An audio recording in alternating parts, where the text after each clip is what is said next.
Que ataque gostaria de fazer as suas considerações iniciais, por gentileza?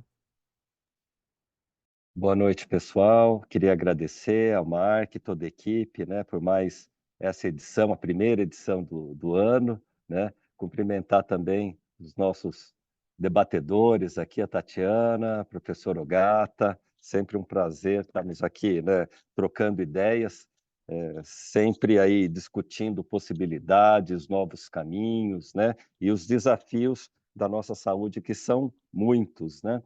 E venho trazer um pouco aí dessa questão um pouco mais digital, né? A gente tem percebido, né, que as intervenções digitais, elas têm um poder, né, de transformar principalmente aí as nossas condições crônicas, né, como estamos chamando agora, né, e auxiliar muito em toda essa jornada, né? Então, acho que a discussão é como, né, que a gente aproveita o melhor que essas intervenções digitais podem nos oferecer, e não é simplesmente uma questão de tecnologia, né? A gente sabe que a gente tem ali fazer todo um trabalho também junto com o governo, junto com os órgãos reguladores, né, numa definição de políticas, e acho que tem aí um papel muito importante de toda a sociedade científica, toda a cadeia produtiva, em trabalharmos juntos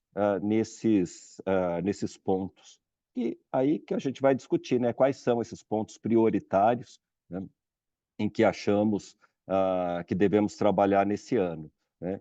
E que são justamente aqueles que a gente pode definir como o que destrava, né, pode destravar essas iniciativas para a gente aproveitar melhor as intervenções digitais em saúde. E acho que aí a gente tem ali, né, grandes, né, algumas mudanças, né, no governo, com a criação da Secretaria de Inovação em Saúde Digital, já é um passo importante, demonstrando até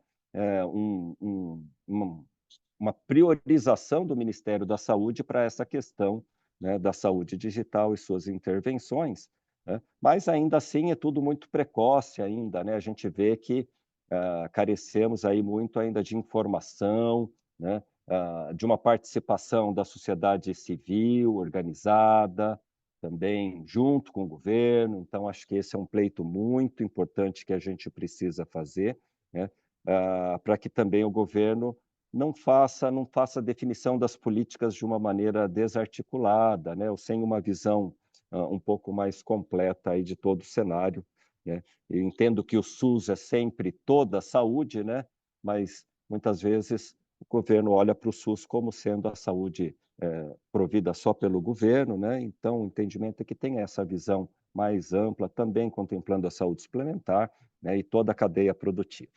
Mas aí a gente vai trazer alguns pontos desse debate. Um prazer. Obrigado, Mark.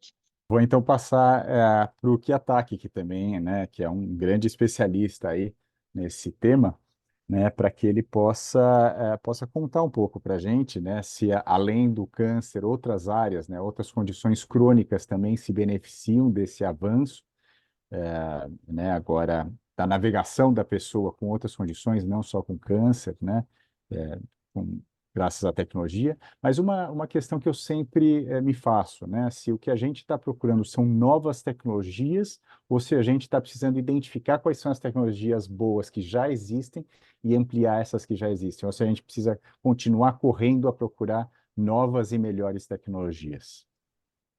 Não tenha dúvida, Mark. Eu acho assim, obviamente, a pesquisa, né, ela sempre está aí para procurar talvez tecnologias mais baratas, né, para melhorar o acesso, como a Tatiana falou. Muita coisa a gente está conseguindo fazer com celular mesmo, né? E aí acho que a gente tem alguns pontos a serem discutidos, né?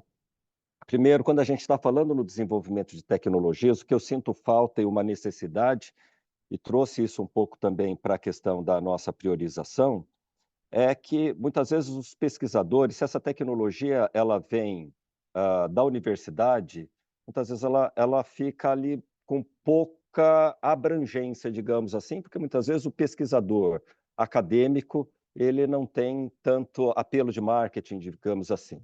E temos aquelas tecnologias que vêm do setor que é aquela garotada que muitas vezes faz um negócio muito bonitinho, com marketing legal, mídias sociais, mas que não tem um fundamento, científico ou comprovado, né. Então acho que a gente fica nesses 2 mundos que acho que um dos desafios é como a gente junta um pouquinho isso, né, um pouco até do nosso discurso dentro da SBIS, né, como que a gente leva um pouquinho da metodologia científica para dentro das startups, e aí não precisa ser muita coisa.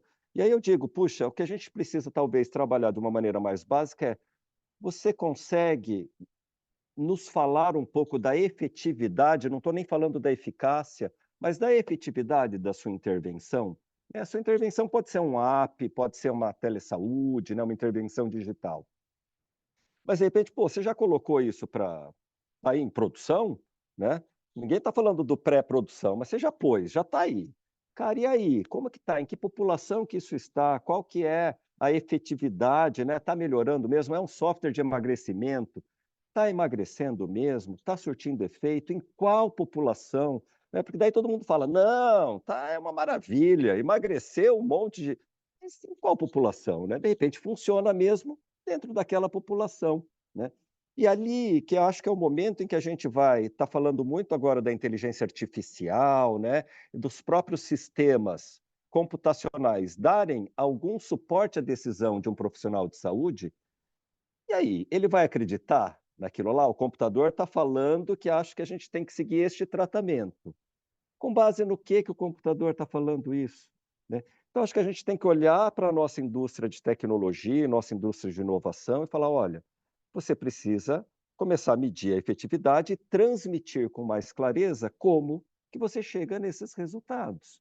E deixa isso a cargo do profissional de saúde, que naturalmente vai precisar também entender, né, um pouco mais desse jargão, mas fala: "Olha, eu usei algoritmo tal, com a população tal, e deu esse resultado". E aí o profissional de saúde ele vai ter que entender, de N, de população, de algoritmos, ir consultar aquela fonte de algoritmo para falar: "Puxa, eu acho que essa fonte é confiável", né, para falar: "Eu acredito". Ou ele vai olhar e falar: na minha população isso não se encaixa", né. E aí é uma decisão clínica.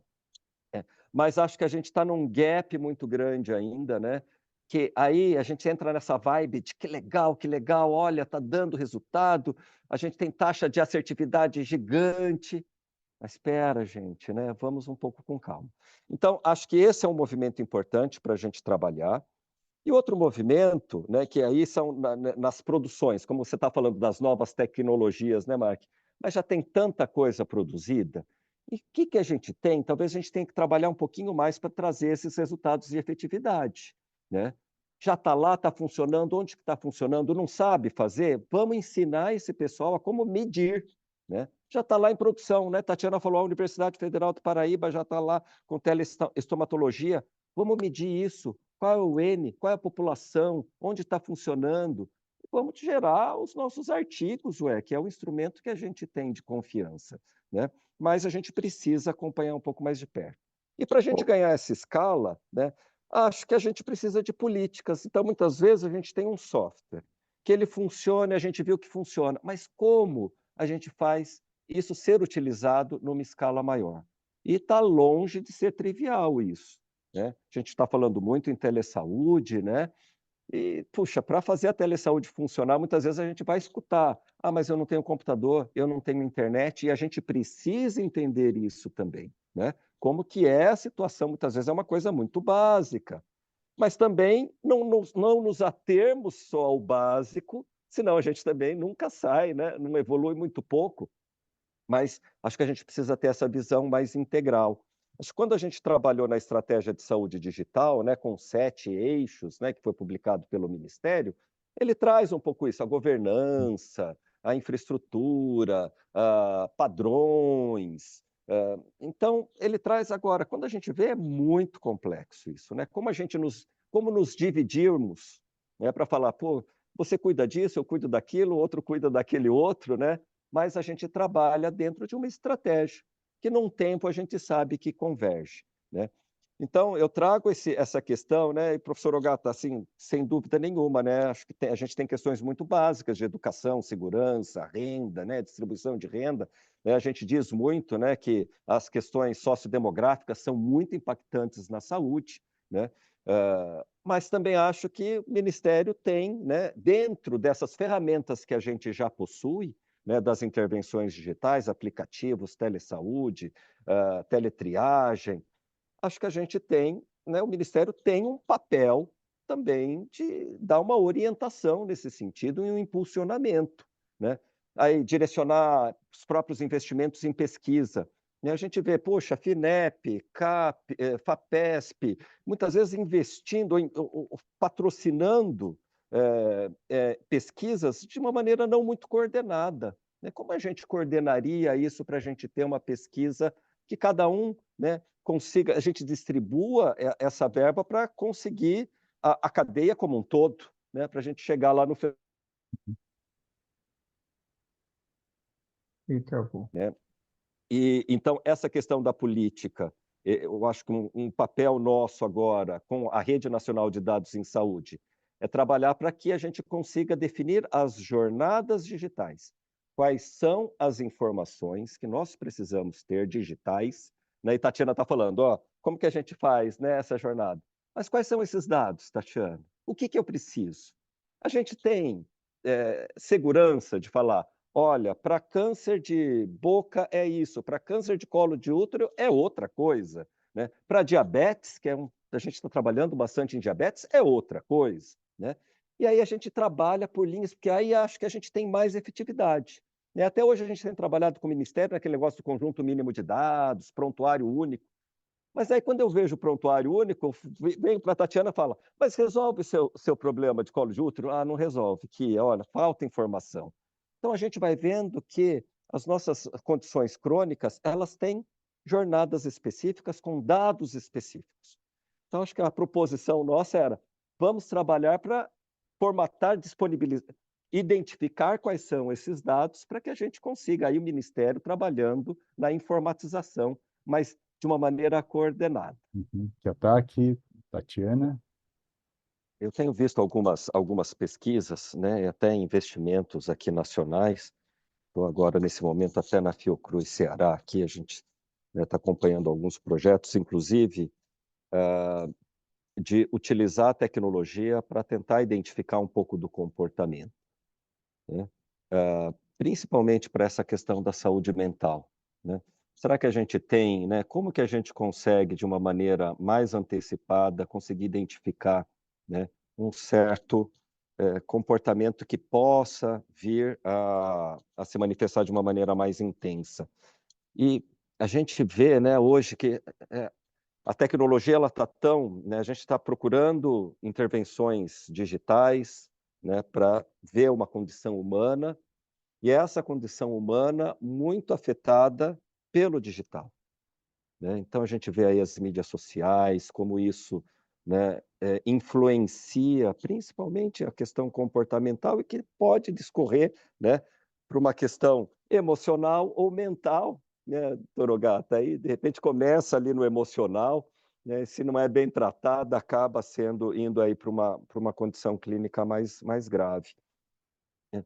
E acho que isso daí é tudo muito novo ainda, né? E acho que a pandemia, acho não, né? Sou pai de adolescentes, então eu percebo como que a pandemia ela trouxe condições que nunca a gente tinha passado por isso, né?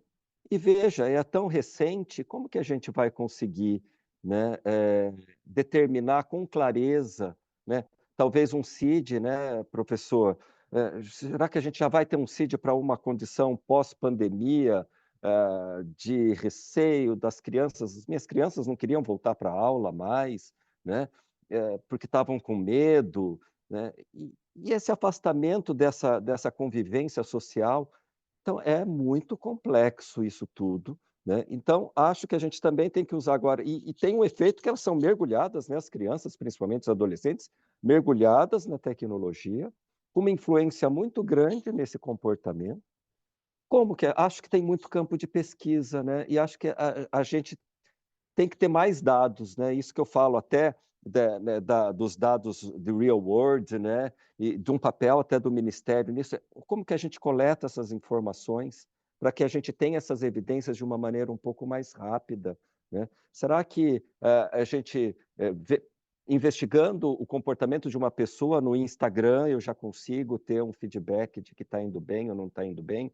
Claro que isso não resolve tudo, não é todo mundo que está no Instagram, mas um monte estão, né? A Discord tem coisas diferentes e então, obviamente, né, não é a panaceia, mas acho que essa questão agora de conseguirmos já detectar precocemente, né, um comportamento um pouquinho preocupante, principalmente dos adolescentes, né, que usam mais a tecnologia, aí eles deixam mais indícios, né? Então acho que tem pesquisa para isso, mas como o doutor Ogata falou, né, sem ainda nenhuma comprovação, né, porque ainda é tudo muito recente, mas acho que tem um campo a ser investigado grande.